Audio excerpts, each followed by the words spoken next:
Fala família, aqui que vos fala é o professor Tinos, eu sou professor de Biologia. Bom, estamos aqui hoje, ok, para falar acerca de organelas celulares. Bom, essa aula é muito para o resumo, ok? Então pega caderno, pega caneta, pega uma folha, começa, não é? Começa a se preparar para começar a escrever, ok? Porque hoje vamos aprender muita coisa, ok? Bom, família, bom, é importante que, primeiramente, saibamos que existem dois tipos de células. Existem células eucarióticas, assim como células procarióticas. Bom, quando nós falamos de células hum, eucarióticas, não é? São aquelas células que apresentam, neste caso, uma membrana nuclear, não é? E quando nós falamos de células procarióticas, são aquelas que não apresentam membrana nuclear. Bom, essa é uma, é uma, é uma diferença básica, não é? Que nós precisamos saber, ok? E também uma coisa muito interessante é que as células, neste caso eucarióticas, apresentam quase todas as organelas, ok? Apresentam todas as organelas, não é? E se nós formos a perceber no caso das células procarióticas, são aquelas, é aquela que é constituída através das bactérias, não é? As bactérias, não é? Ou seja, os indivíduos do reino Monera, todos os indivíduos, estamos a falar neste caso de algas azuis, que também pode ser chamado de cianobactérias, eles apresentam não apresentam, neste caso, a membrana nuclear. É por isso que a sua informação genética está espalhada ao nível do citoplasma, ok? Bom, mas hoje nós vamos pegar a célula eucariótica. Lembrando que a célula eucariótica pode dividir em célula animal, assim como célula vegetal. Mas essa célula que nós temos eucariótica aqui, essa é concernente, ou seja, é a célula animal, não é? É por isso que eu escrevi, coloquei aqui o plasto, ou seja, o cloroplasto, porque o cloroplasto é ausente na célula animal e é presente na célula vegetal, não é? Estava a falar neste caso também da parede celular, ok? Ok, mas uma coisa muito interessante é que, primeiramente, nós temos os ribossomos, conforme nós podemos ver aqui, não é? A numeração, não é? Temos aqui os ribossomos. Bom, os ribossomos, na verdade, têm a função de síntese de proteínas. Bom, família, quando nós falamos de síntese na biologia, é a mesma coisa dizer produção. Ou seja, os ribossomos têm a função de produzir proteínas. Bom, se te perguntar quais são, por exemplo, perguntar, ok, hum, nós temos dentro da célula uma região onde se produz muita proteína. Bom, é só interligar também com ribossomos. Bom, uma coisa muito interessante é que os ribossomos, eles sintetizam, ou seja, produzem proteínas não para atuarem fora da célula. Vou repetir, as proteínas que o ribossomo produz, não é? Aqui dentro da célula, não é para atuarem fora, mas sim é para atuar aqui dentro da própria célula. Ou seja, essas proteínas que são produzidas pelos ribossomos nunca são exportadas para fora da célula, ou seja, atuam dentro da célula. Bom, e uma coisa muito interessante é que os ribossomos, não é? Eles se encontram, podemos encontrar os ribossomos, não é? Ao nível do citoplasma, não é? Eh, uma grudando-se na outra, não é? Ou seja, uma proteína grudando-se no rabo do outro, não é? Formando uma, como posso dizer, como se fosse uma corda, não é? De proteínas que estão interligadas na mesma corda, como vocês podem ver aqui, ok? O conjunto, neste caso de ribossomos, nós podemos chamar de polissomos, ou também podemos chamar de poliribossomos, ok? Então, o conjunto de ribossomos podemos chamar de polissomos, ou também pode ser chamado de poliribossomos, ok? Bom, e também temos número 2, como vocês podem ver aqui, essas estruturas, nós chamamos de centríolos. Essas estruturas aqui estão representadas no número 2, são chamadas de centríolos. Bom, na verdade, os centríolos têm a função de produzir cilos e flagelos, não é? Se nós formos falar de cilos e flagelos, tem, neste caso, a função de movimento, não é? Que dá um movimento, por exemplo, às células, essas coisas todas. E se nós formos a perceber, por exemplo, aqui ao nível do sistema nervoso, não é? Do sistema, neste caso, respiratório, apresentamos alguns cílios, não é? Então tem essa função. E também ao nível do espermatozoide temos aquela cauda, né? Que é chamada de flagelo. Então permite o movimento, não é? Da célula, ok? E também os centríolos, eles participam no processo da divisão celular. Se nós formos a perceber, naquele processo de formação do fuso acromático, não é? Onde os cromossomos vão se deslizar, ou seja, vão deslizar.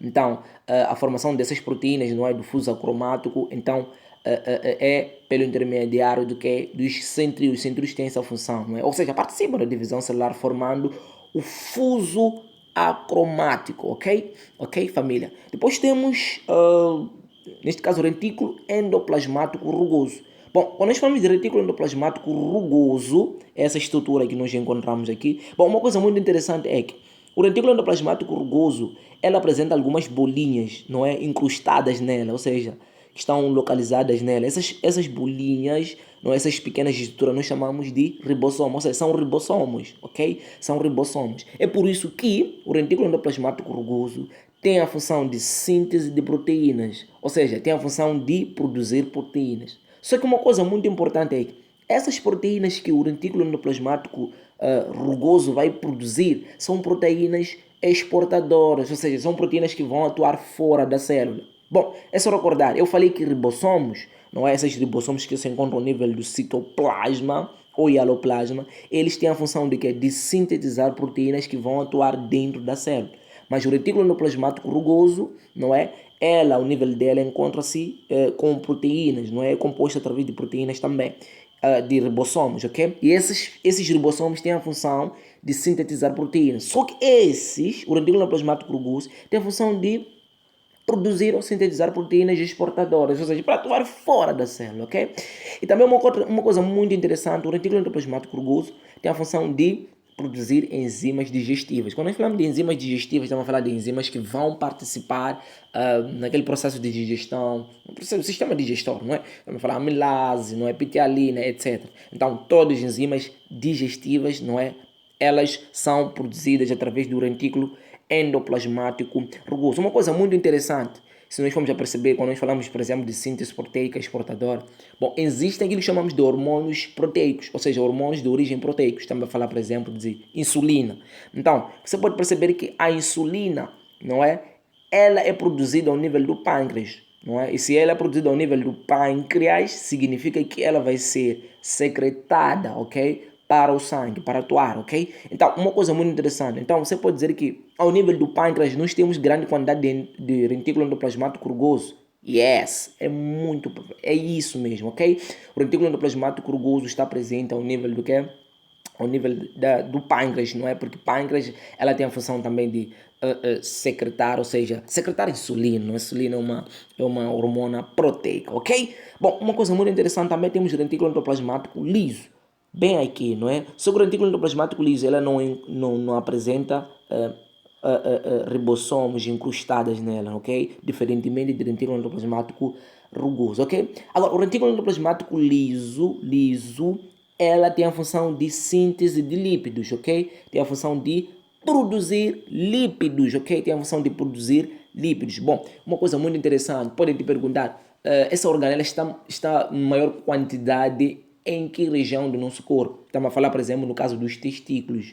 Recordando que os testículos, eles têm a função, por exemplo, de produzir hormônios como testosterona. Esses hormônios são de origem lipídica, ou seja, tem grande quantidade de retículo endoplasmático liso. Também temos no caso do que? Do ovário, ok? O ovário tem a função, neste caso, de produzir, neste caso, o óvulo, não é? Tem a função, neste caso, também de, olhando para os hormônios, neste caso temos a função do que? Tem um hormônio de progesterona, estrogênio, então são hormônios de origem lipídica, ou seja, apresenta grande quantidade de retículo endoplasmático liso, ok? Bom, e depois o retículo endoplasmático liso tem a função de desintoxicação celular. Bom, quando nós falamos de desintoxicação celular, se nós formos a perceber, por exemplo, uma pessoa que bebe muito, ok? Porque vocês sabem que a desintoxicação celular, não é? Quando nós temos substâncias tóxicas ao nível do nosso corpo, não é? Que vão atuar ao nível das nossas células. Então o retículo endoplasmático liso vai atuar, não é?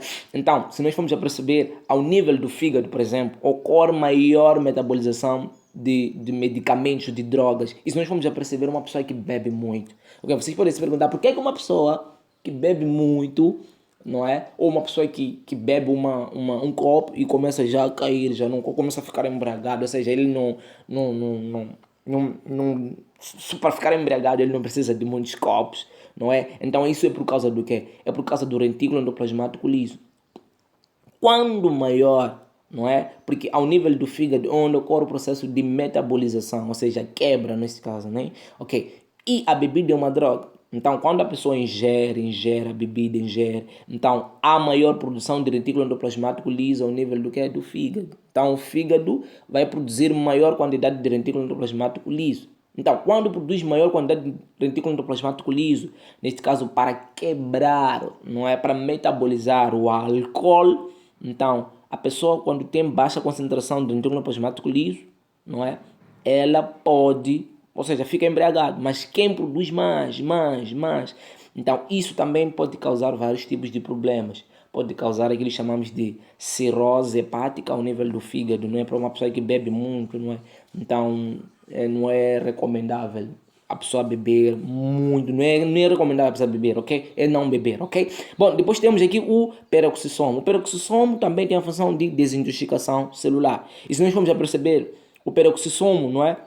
Ele exerce o processo de quebra, neste caso de água oxigenada, não é? Porque a água oxigenada, ela tem a função, ou seja, ela é tóxica ao nível do nosso organismo, não é? E se nós formos a perceber, é água oxigenada por quê? Porque tem mais uma molécula de oxigênio, como vocês podem ver aqui é H2O2, não é? Então, o que acontece? O peroxissomo, ele apresenta uma enzima, essa enzima que se chama catalase, não é essa enzima que se chama catalase. O que vai acontecer? Quando há presença de água oxigenada, vamos supor, por exemplo, você se cortou, não é? E você joga água oxigenada na ferida. A água oxigenada é tóxica. E sendo tóxica, o peroxissomo que vai? Ele vai lançar a sua enzima catalase e a enzima catalase vai quebrar a água oxigenada e vai formar água mais oxigênio, não é? E água mais oxigênio, como vocês podem ver, a água e o oxigênio não são substâncias tóxicas. Então, esse processo de peroxissomo, de desintoxicação celular, também ocorre nessa organela, ok? E também temos no processo de bainha de mielina, o peroxissomo também atua. Se recordem, bainha de mielina, não é? Quando nós falamos, por exemplo, quando nós falamos lá ao nível do sistema dos neurônios, não é? Os neurônios, não é? Eles são revestidos através do que é de bainha de mielina. Ok, bom, uma coisa muito interessante, também temos mitocôndria. Temos mitocôndria, ok? Mitocôndria, está aqui a mitocôndria. Uma coisa muito interessante também, família.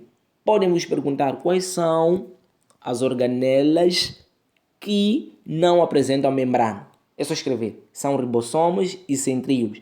Essas duas organelas aqui não apresentam membrana. Ribossomos, sim, até já se falou muito que não são organelas, são organelas. Outros cientistas dizem que são organelas, outros dizem que não são. Mas bom, isso não é importante aqui. O importante é que esses dois, ribossomos e centríolos, os dois não apresentam, neste caso, membrana. Ok? Agora, existe organelas que apresentam duas membranas, ok?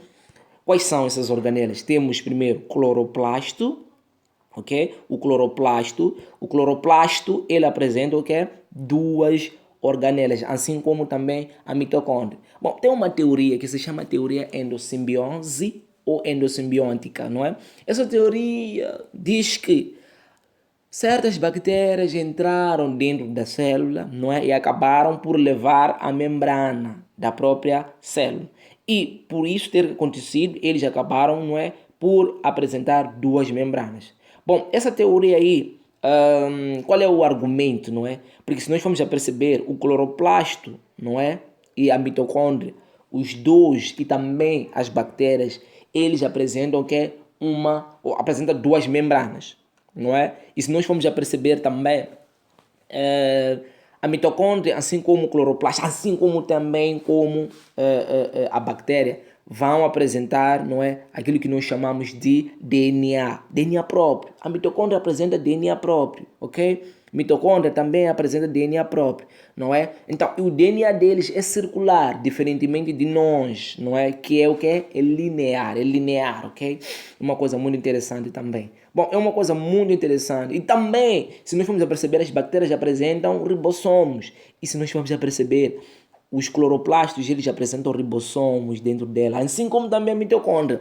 Então, esses são argumentos, não é? Acerca da teoria endossimbiose. Ok, a teoria endossimbiose diz o quê? Diz que existem organelas que entraram dentro da célula e acabaram por levar a membrana e eles hoje apresentam duas membranas. Estamos a falar neste caso de mitocôndria, assim como cloroplasto, ok?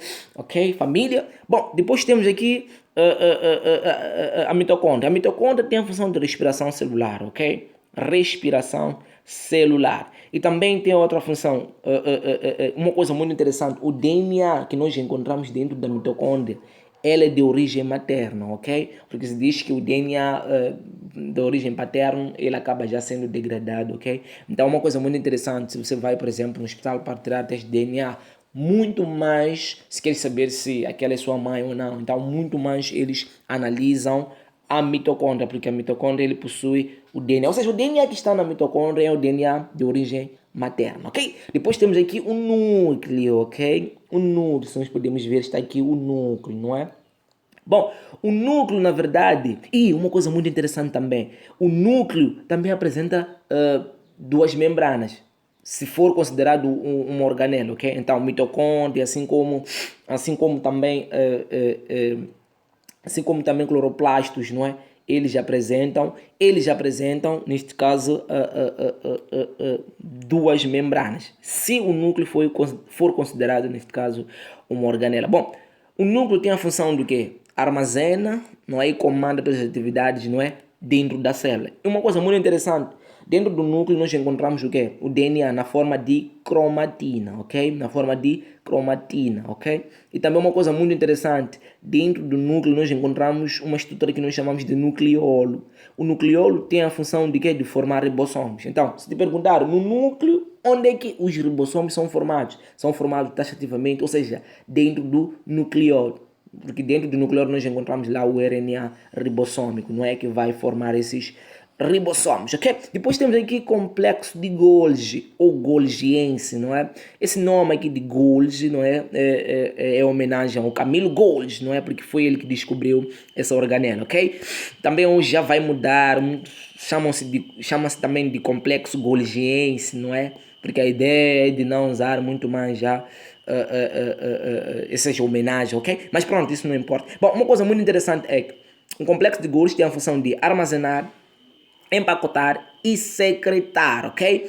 Bom, uma coisa muito interessante que nós precisamos saber é que, por exemplo, temos no caso do pâncreas, posso dizer, ok, pâncreas, ok? Se nós vamos perceber, o pâncreas produz hormônios proteicos, estamos a falar, por exemplo, no caso de insulina. Então, se nós vamos perceber, eu falei aqui de retículo endoplasmático rugoso, tem a função de síntese proteica, de exportação, então, sintetiza, depois vai secretar. Então isso quer dizer que, ao nível do pâncreas, eu tenho grande quantidade de retículo endoplasmático rugoso, assim como o complexo de Golgi. Yes! Certo? Porque o complexo de Golgi tem essa função, neste caso, de essa estrutura aqui que nós conseguimos ver aqui, tipo Wi-Fi, ok? Tipo Wi-Fi, o retículo endoplasmático. Aliás, o complexo de Golgi, ok? E uma coisa muito interessante, o complexo de Golgi tem a função de formar acrossomo. Vocês sabem o que é acrossomo? Acrossomo é aquela estrutura que nós olhamos ao nível, por exemplo, dos espermatozoides. Aquela capa que está na cabecinha, aquela ponta da cabecinha do espermatozoide, nós chamamos de acrossomo, ok? Então, aquela capa é formada através do complexo de Golgiense ou complexo de Golgi, ok? E também o complexo de Golgi vai formar aquilo que chamamos de lisossomo. Okay? Uma coisa muito interessante que vocês precisam saber é que os lisossomos dentro dela apresentam algumas enzimas, não é? Algumas enzimas que vão fazer o processo de hidrólise, etc. Bom, só que essas enzimas aqui que o lisossomo apresenta são produzidos ao nível do retículo endoplasmático rugoso. E depois de serem produzidos no retículo endoplasmático rugoso, são secretados ou são mandados para o complexo de Golgi. E por sua vez, o complexo de Golgi, ele vai fazer o quê? Ele vai empacotar essas substâncias, vai empacotar, ou seja, vai formar aquela parede do lisossoma, não é? Com essas enzimas que provêm do retículo endoplasmático rugoso, ok? Então, é por isso que se diz que forma lisossoma, mas as enzimas que estão dentro do lisossoma são produzidas ao nível do retículo endoplasmático rugoso, mas a membrana que envolve essas enzimas que vai formar lisossomos provém, neste caso, de complexo de Golgiense, ok? Complexo de Golgiense, uma coisa muito interessante, ok? E depois temos aqui lisossomos, não é? Os lisossomos, na verdade, têm a função de digestão intracelular, ou seja, quando se fala de digestão intracelular, é uma digestão que vai ocorrer dentro da célula. É por isso que a palavra, ou seja, a palavra é digestão intracelular porque ocorre dentro da célula, ok? Bom, família, uma coisa muito interessante, aqui nós temos o quê? Nós temos o vacúolo, não é? Aqui, conforme nós podemos ver, temos o vacúolo, não é? Número 10, temos o vacúolo. O vacúolo, na verdade, muitos dizem que o vacúolo está presente somente nas células vegetais. Isso não é verdade. O vacúolo está presente tanto nas células vegetais, assim como nas células animais. Só que a diferença é que os vacúolos da célula vegetal, eles apresentam, ou seja, eles estão, são grandes, ok? São grandes, não é? Enquanto que na célula animal são pequenos, ok? E uma coisa muito interessante é que os vacúolos presentes na célula animal, eles estão muito mais para o processo de digestão. Por exemplo, se nós formos a perceber, o lisossomo, ele é produzido, ou seja, ele é empacotado ao nível do quê? Do complexo de Golgi e vai ser secretado. Aqui nós temos o lisossomo, não é? Vai ser sintetizado pelo complexo de Golgi. Esse lisossomo, ele vai se fundir com esse vacúolo, não é? Vacúolo, não é? Que está presente na célula animal. E quando eles se fundem, vão formar aquilo que chamamos de vacúolo digestivo. E antes disso, por exemplo, nós temos aqui o lisossomo. O lisossomo, antes de se fundir, neste caso com o vacúolo, ele chama-se lisossomo primário. Mas quando ele se funde com esse vacúolo, vai se chamar de vacúolo digestivo. Enquanto que, se nós formos perceber na célula vegetal, o vacúolo da célula vegetal tem a função de quê? De armazenamento, de osmose, a regulação de água, etc., ao nível das plantas. Também tem a função de digestão, entre outros. Também tem a função de armazenar ATP, energia, adenosina trifosfato, etc. Estamos juntos, né? Então é mais ou menos isso. Depois disso, nós temos o quê?